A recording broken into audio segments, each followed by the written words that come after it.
We've been reading how, after having the experience of finding her soul and the psychic transformation, Savitri was confronted with something else, what we might call the all-negating absolute. An experience which devastates her inner world. And after that, she is told by a voice from above that for her mission, the psychic realization is not enough, that she has to take a further step. And in order to take that further step, she must first silence her mind completely. And the instructions are given how to do it. So we've been watching the last few weeks as we've been reading Savitri following these steps of silencing the mind. And 2 weeks ago, she did it. She had the experience of being a silent spirit pervading silent space. So last week we read about the experience that this gives to her. In that complete silence of the mind, she becomes aware of some supreme emptiness which makes everything here, all the appearances, seem completely unreal. This is an experience that Aurobindo himself had, that is described here. And there's no thought, there's no emotion, there is only a pure perception that doesn't attach any meanings to anything. It just is aware of things going on around her. But in that state of complete silence and that sense of the unreality of everything, Savitri finds that her nature goes on working. Whatever needs to be said is said, whatever needs to be done is done. As if there's some kind of engine there which is just going on running without any control or direction from her side. And we were reading how everything that she sees seems like a brilliant shadow, a cosmic film of scenes and images.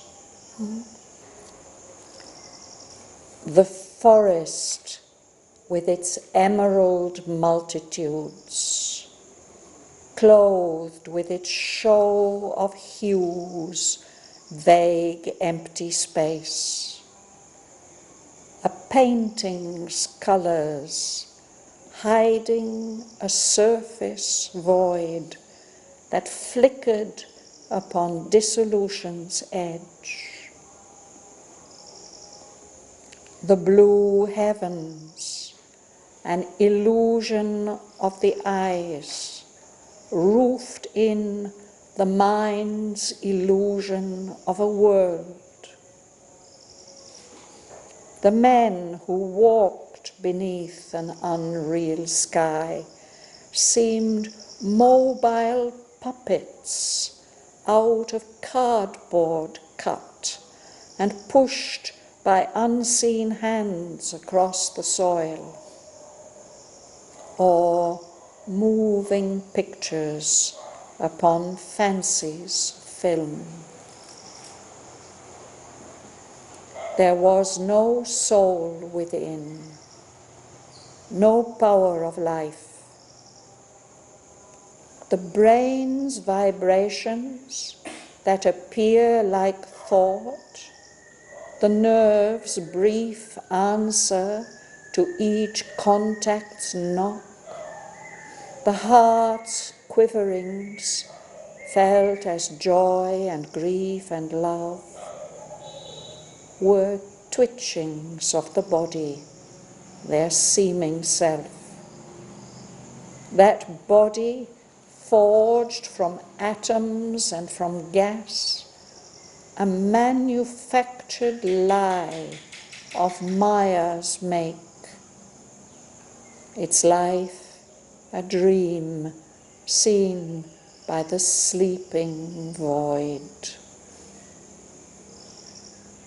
The animals, lone or trooping through the glades, fled like a passing vision of beauty and grace imagined by some all-creating eye.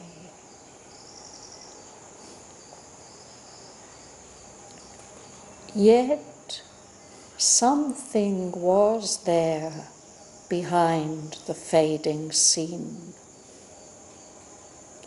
Wherever she turned, at whatsoever she looked, it was perceived, yet hid from mind and sight. The one only real shut itself from space and stood aloof from the idea of time. Its truth escaped from shape and line and hue. All else grew unsubstantial, self-annulled. This only everlasting seemed and true. Yet nowhere dwelt. It was outside the hours. This only could justify the labor of sight, but sight could not define for it a form. This only could appease the unsatisfied ear, but hearing listened in vain for a missing sound. This answered not the sense, called not to mind. It met her as the uncaught, inaudible voice that speaks forever from the unknowable. It met her like an omnipresent point, pure of dimensions, unfixed, invisible, the single oneness of its multiplied beat, accentuating its sole eternity. It faced her as some vast naught's immensity, an endless no to all that seems to be, an endless yes to things ever unconceived, and all that is unimagined and unthought, an eternal zero or untotaled aught, a spaceless and a placeless infinite.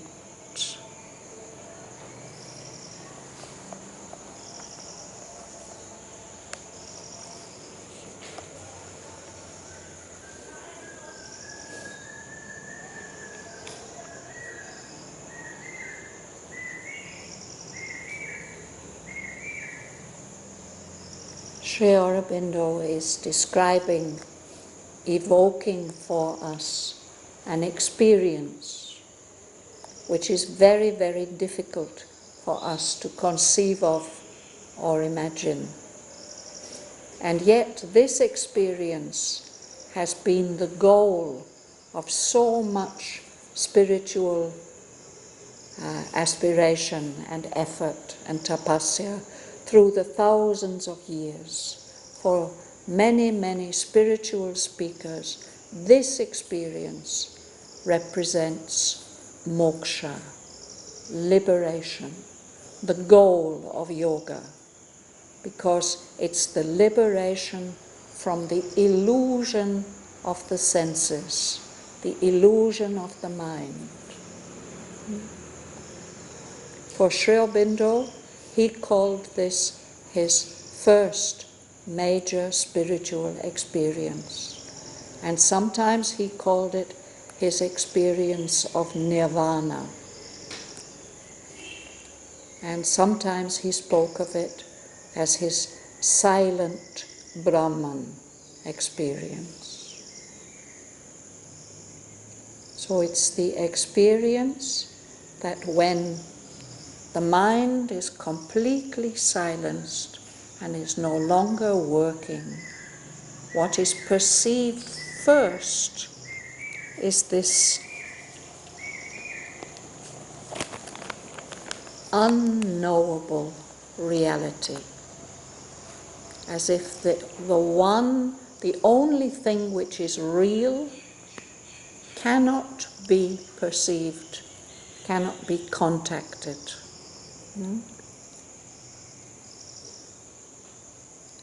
So that's what was described in this page and a half that I read. Now let's look at it in more detail, sentence by sentence. But Shraddhavan, I have one question. When you tell about supreme emptiness, what is This is an experience which some yogis have had, which Sri Aurobindo himself had, that he expressed. I cannot express it. He expressed it as an experience as if there's a supreme emptiness, which makes everything that the mind has been familiar with, everything that we experience here, it gives us the perception, or it gives to that yogi the perception, that all this is completely unreal. Yeah. So let's follow the how it goes. You will begin, Dhanalakshmi? Yeah. The forest with its emerald multitudes, clothed with its show of hues, vague empty space, a painting's colors hiding a surface void that flickered upon dissolution's edge, the blue heavens, an illusion of the eyes, roofed in the mind's illusion of the world. Roofed in. The verb is to roof in. The sky is roofing in the illusion of a world. So she goes on seeing all the appearances around her. She's there in the middle of the forest with its emerald multitudes, all the many, many green trees, a multitude. There's very many things, and these are green. These are the trees and the bushes with their green leaves. She sees that forest and the trees, but what she sees, they seem to be just a covering, a clothing, which gives an illusion of colours, a show of hues, as if perhaps it's just painted. No? And this is covering and clothing empty space. There's nothing behind. Something vague, unreal. The forest looks She sees it as if these are the colors of a painting which are hiding a surface which is itself emptiness, a surface void. And that emptiness, that surface void, is flickering like a candle that's about to go out, to flicker. That's what a candle does when it's about to be blown out. So it's as if the colors are there and they're painted on something that's not steady. It might just disappear, and then there would be nowhere for those colors to be. No? Flickered upon dissolution's edge. We know the word dissolve. When something dissolves, we put sugar in water, it dissolves, it disappears. No? Dissolution is when something loses its form and shape, so we can't see it anymore. So she's seeing the forest, the trees in the forests like that. She's also seeing the sky, the beautiful blue heaven, but that's just an illusion of our eyes. It is really, no? Actually, the sky is not blue. It's the light from the sun coming through the different layers of the atmosphere. From here, from underneath, it gives us an impression of a solid blue, but there's no blue there really. It's an illusion of the eyes. So that blue, that beautiful blue heaven, is roofing in. It's like a roof covering up. It's acting as the roof for the world, for this world, this earth that we live in. But that too is not real. It is seen to be an illusion of the mind, something that's not real, something that we're not really seeing. It's not really there. But this forest and this painting colors, this represents what here? This cosmic film of scenes and images? Yes, yes, yes. He's developing that idea that all that she sees is like a film, an old-fashioned film. Nowadays we have these HD images that look so real, no? But when Aurobindo had this experience, films were something very different.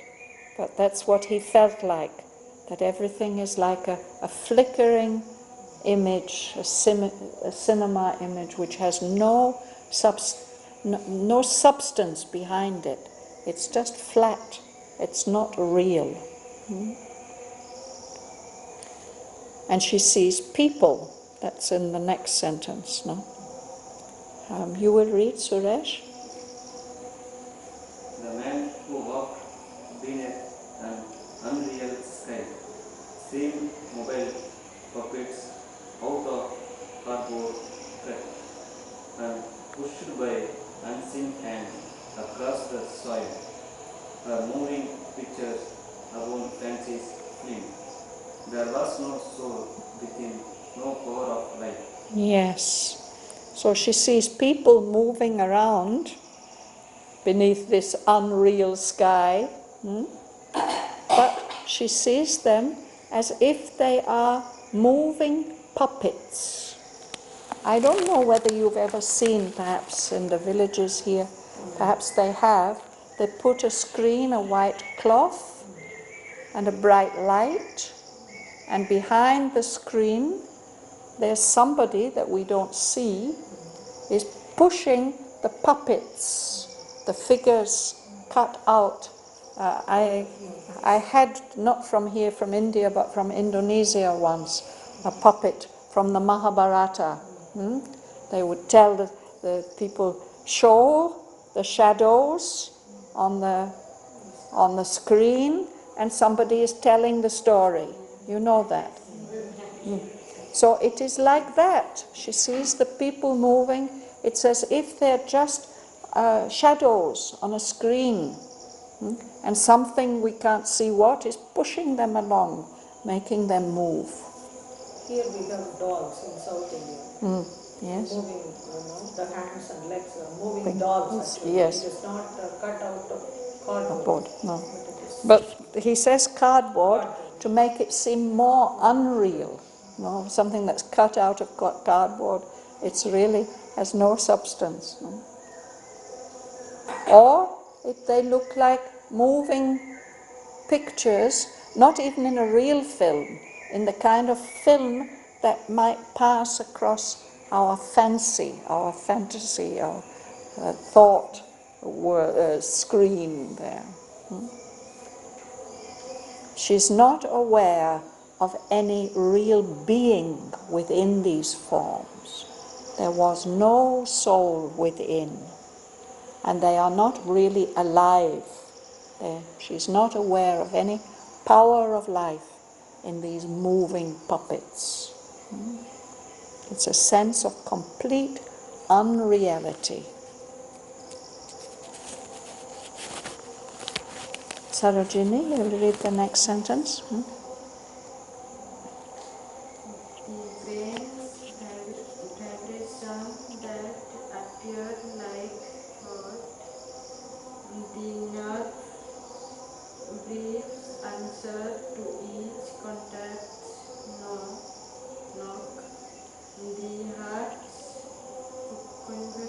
Quiverings felt as joy and grief and love, were teachings of the body, the same self, that body forged this from atoms and formed from gas, and manufactured light of Maya's make. It's like a dream seen by the sleeping poet. Thank you. It's quite powerful, this chanting. I think this is the climax of the festival in Anchavati.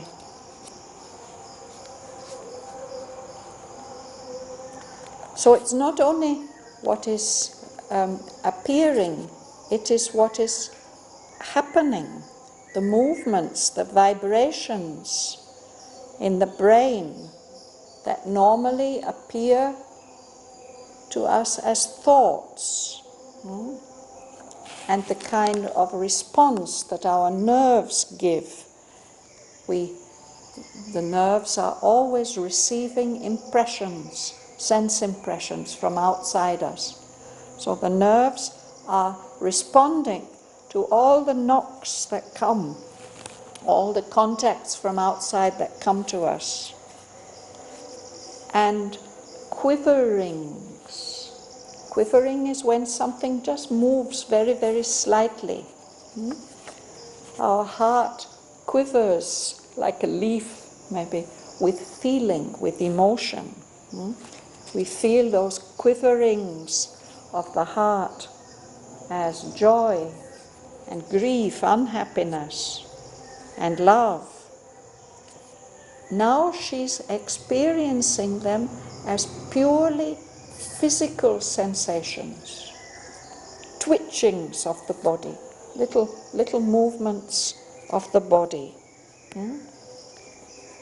It's as if the body is what those things really are. At least it seems to be their seeming self. And the body is just put together, forged, made together out of atoms and out of gas, and it's not even real. It's a lie, a manufactured falsehood.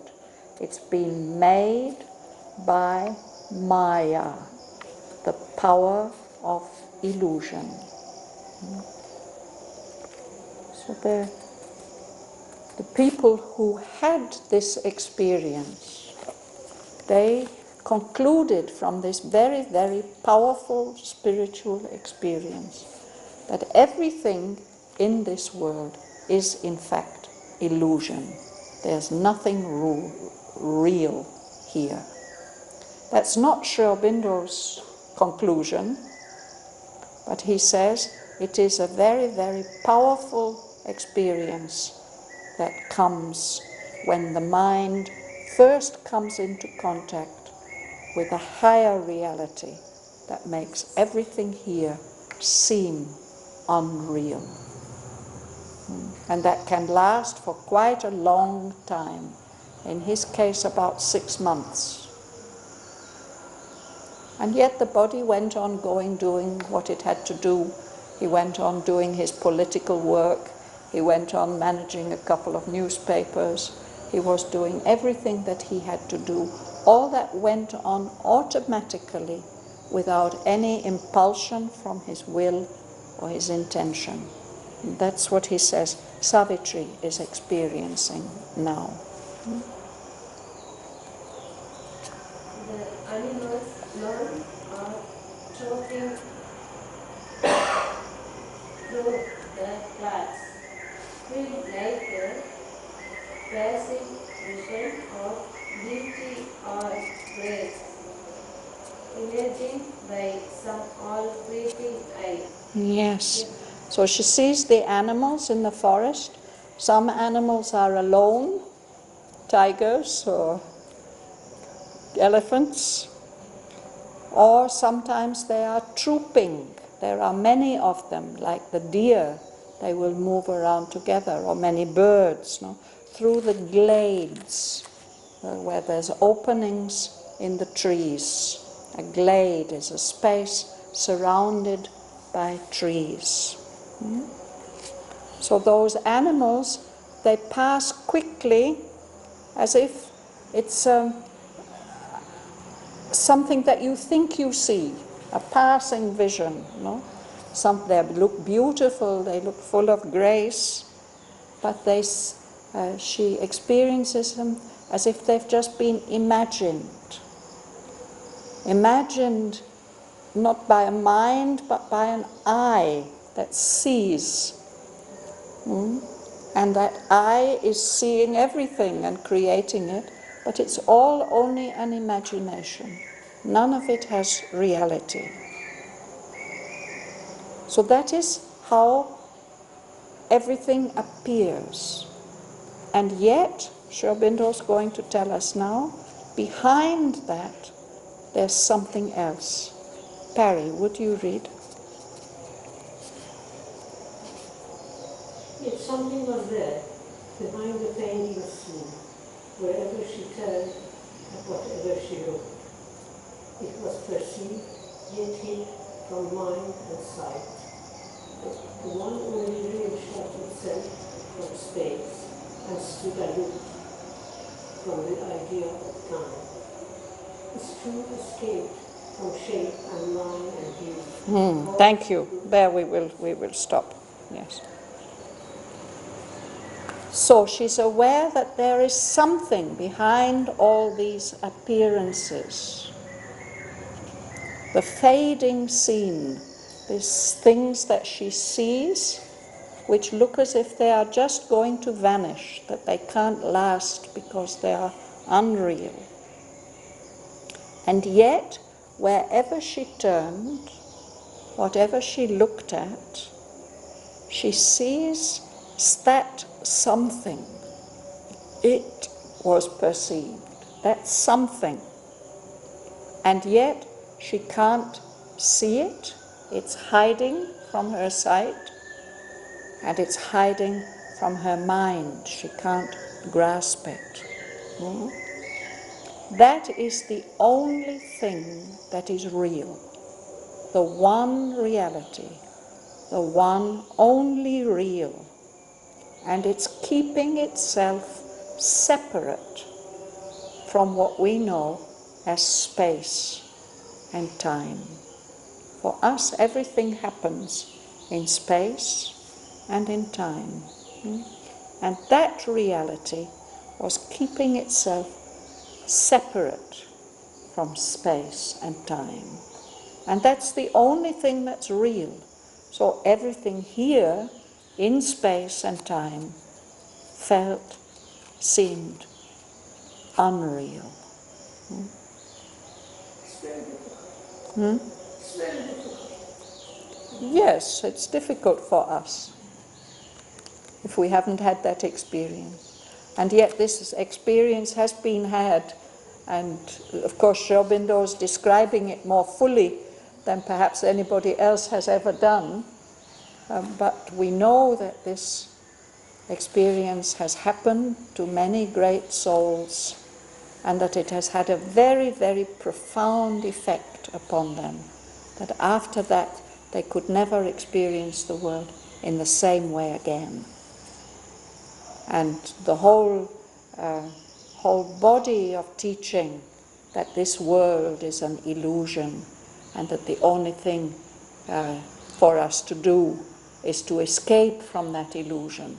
Thousands and thousands of years of that teaching and that aspiration is based upon this very real spiritual experience. Would you read next? All else grew unsubstantial self and order. This only overlasting, seen and true. Yet nowhere, well, it was outside the house. Let's pause there, yes. So that's the only reality which she can't perceive or grasp. Everything else has become unsubstantial. It's like mist or cloud. It has no substance, no reality. And it's self-annulled. Annulled means to make nothing. Null means nothing. If something is annulled, people sometimes annul marriages. Well, it's cancelled. Or an agreement. You may have an agreement and it gets annulled. It no longer applies. So here it's as if all these things that we see and that we feel, they annulled themselves. They made themselves nothing. Only that thing, that something, seemed to be everlasting and true. It was felt as the only reality, and yet it's nowhere. It doesn't live anywhere. It is beyond time, beyond space also. And yet that sense of its reality is there. That's a kind of second part of the experience. The first part is the sense of the unreality of all this that we normally think of as real. But that happens because there's the sense of something that is really real, and it isn't any of these things. It isn't in any of these things. Joanne. This only could justify the labor of sight, but sight could not define for it a form. This only could appease the unsatisfied ear, but hearing listened in vain for a missing sound. This answered not the sense, called not to mind. Thank you. So this something, this one reality, would be the only thing that would justify us being able to see, making the effort to see. Only that would be worth seeing. And yet, our sight cannot give it any form. To define means to give a limit to give a form, an outline. Sight cannot give a form to that reality. And for the ear also, the ear, the sense of hearing, would only be satisfied by that something. But there's no sound. It's listening and waiting in vain for hearing something that would be real. That sound is missing. So this something, the one, only real, it doesn't contact our senses. There's no way of sensing it. And the way that we feel that things are there, that they are real, we pick them up through the senses, and the senses through the nerves. They carry that feeling, that sensation to the mind, and the mind understands something. Oh, cool, hard, sharp. No? None of that is happening. That real thing is not giving any information to the senses, and so it's not communicating itself to the mind at all. Appease means? Sorry? This one we could appease. Appease means? To appease. Here it's connected with satisfied. No, if you have some longing, if you get what you are longing for, then you feel appeased, you feel at peace, you feel satisfied.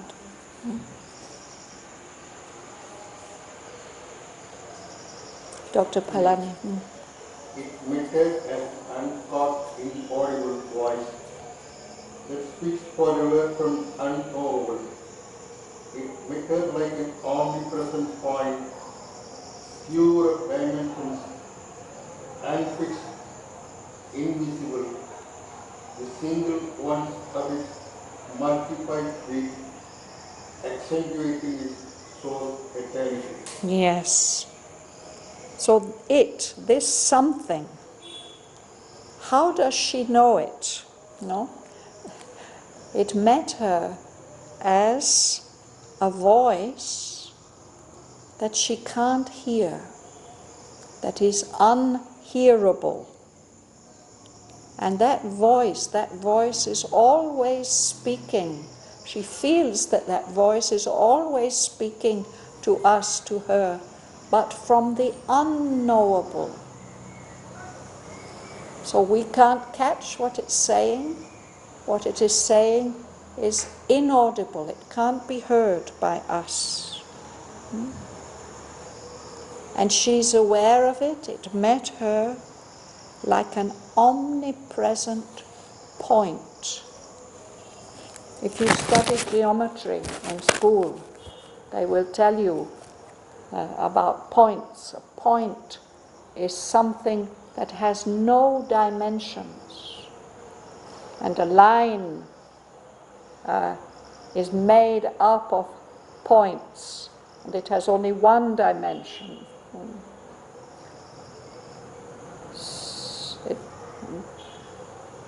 So she experiences this point which has no dimensions, which can't be measured or caught, but that point is everywhere, omnipresent. It is everywhere. It's pure of dimensions. It doesn't have any measurements. And so it can't be fixed anywhere. It's invisible.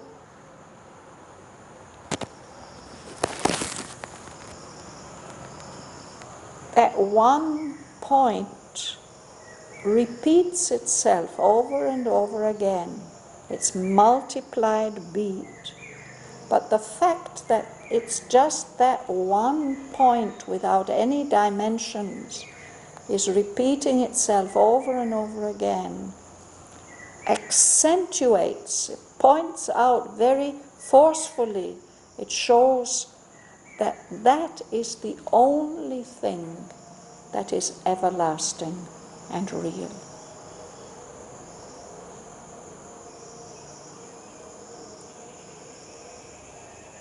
Gangala, yes. He says pure of dimensions. Yes, It yes. is not out of dimension. Yes. He says Pure- pure of dimension. Yes, it's absolutely free of all dimensions. It's not spoiled or stained in any way by having any dimensions. But the point does not represent unity. For example, Here it represents oneness. oneness.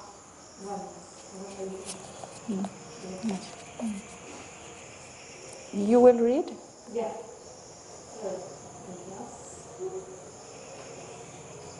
It faces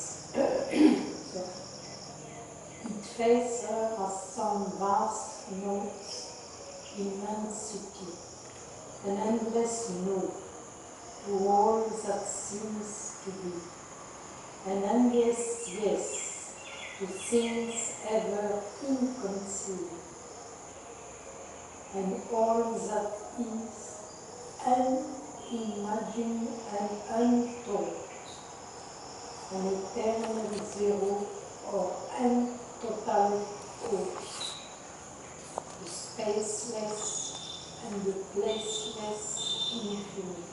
Yes.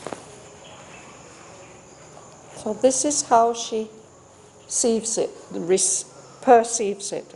This is the face it shows to her.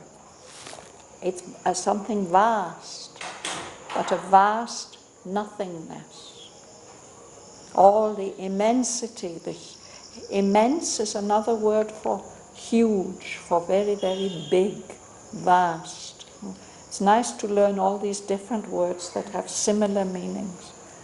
So huge, immense, vast. And this is a vast nothing. An endless no. That nothingness seems to be saying no to all this, everything that seems to exist. That nothingness seems to say no, it doesn't exist.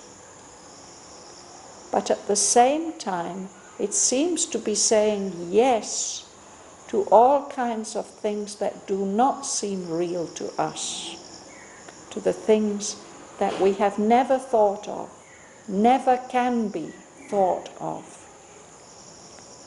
Saying yes to everything that is never been imagined and never thought. It seems to be an eternal zero, nothing. Or perhaps there's this word ought, A-U-G-H-T. This is connected with naught. Ought is something which is undefined, anything or something. But this something is not added up, it doesn't add up to anything. A spaceless and a placeless infinite. The thing about infinity is that there are no limits to it. So it doesn't have space, doesn't have place, it isn't anywhere. This seems to her now, in this experience that she's having, to be the only thing that is real, something that's beyond sense, beyond mind, beyond space and time. Martin? Yet eternity and infinity seemed but words, vainly fixed by mind's incompetence to its stupendous, long reality. Just meaningless labels, just words. Eternity, what is that? Infinity. Stuck on to this reality, this stupendous reality, which is all alone. Nothing else is real. So the mind puts these labels. It says eternity, infinity, but that doesn't mean anything. Rosa. The world is but a spark burst from its light. All moments flashed from its timelessness. All objects glimmering of the bodiless that disappear from mind when that is seen. Yes.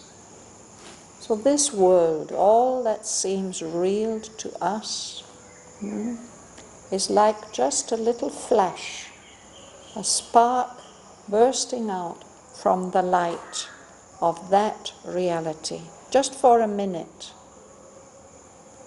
And all moments, whatever is time to us, seem to, or are in fact flashes, like lightning, coming for a moment and gone again, out of that timelessness, that reality which is unlimited by time, which is beyond time. All objects, all things are just glimmerings, faint lights of the bodiless, of that reality which is beyond body. And those objects, these objects and these moments and this world, they disappear from the mind when the mind sees that reality.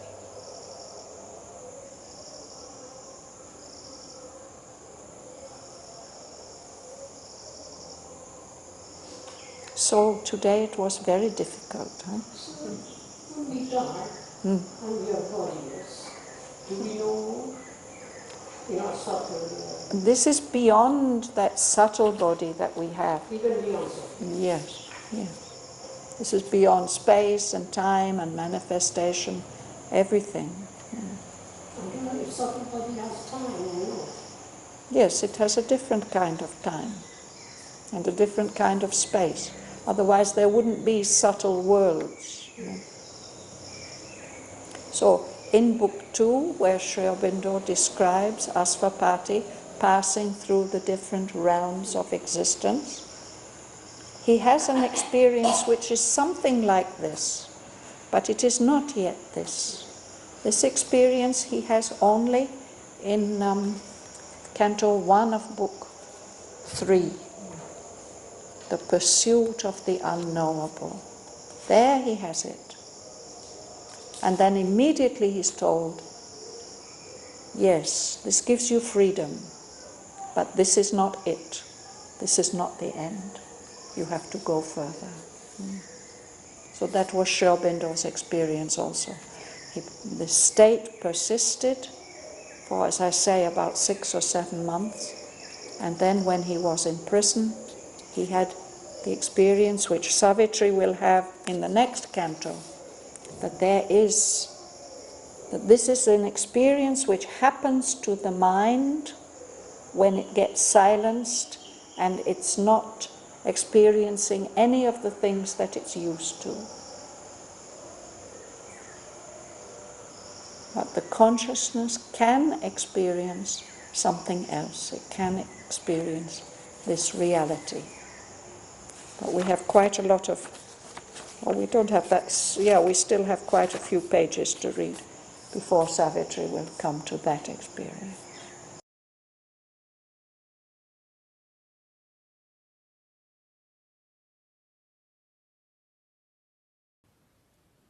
The forest with its emerald multitudes, clothed with its show of hues, vague empty space.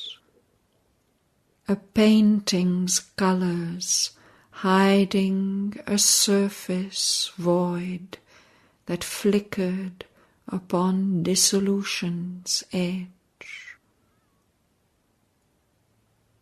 The blue heavens, an illusion of the eyes, roofed in the mind's illusion of a world.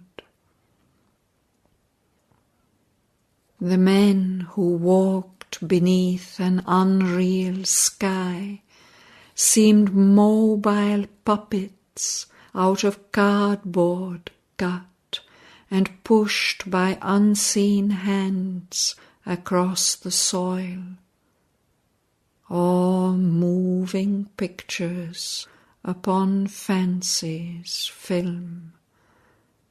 There was no soul within, no power of life.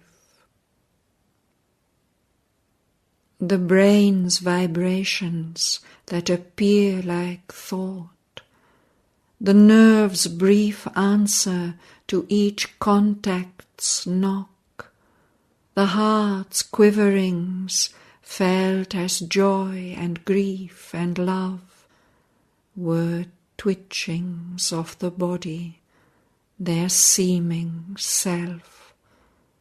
That body forged from atoms and from gas, a manufactured lie of Maya's make, its life a dream seen by the sleeping void. The animals, lone or trooping through the glades, fled like a passing vision of beauty and grace, imagined by some all-creating eye.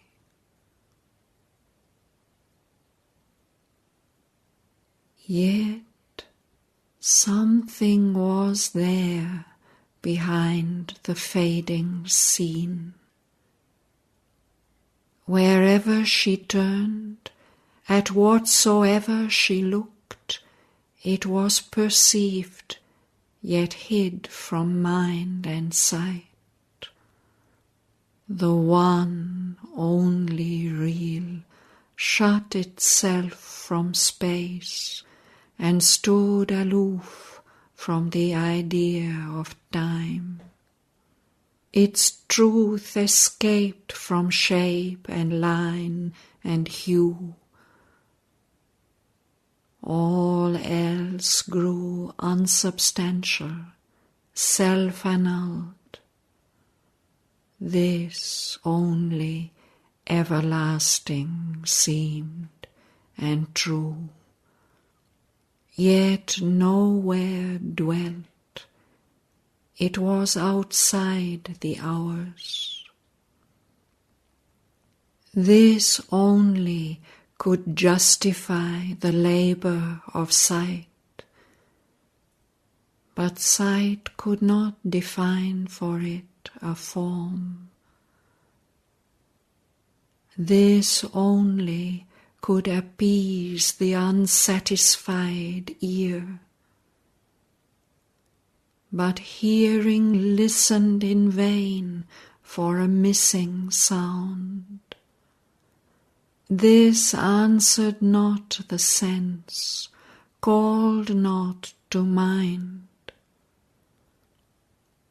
It met her as the uncaught, inaudible voice that speaks forever from the unknowable.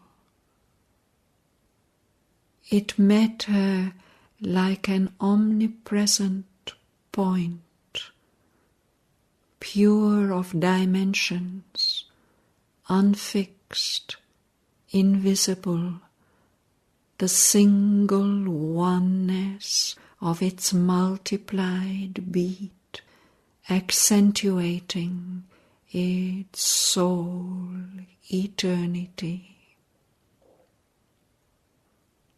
It faced her as some vast naught's immensity, an endless no to all that seems to be, an endless yes to things ever unconceived, and all that is unimagined and unthought, an eternal zero or untotaled aught, a spaceless and a placeless infinite. Yet eternity and infinity seemed but words vainly affixed by mind's incompetence to its stupendous, lone reality. The world is but a spark burst from its light, all moments flashes from its timelessness, all objects glimmerings of the bodiless that disappear from mind when that is seen.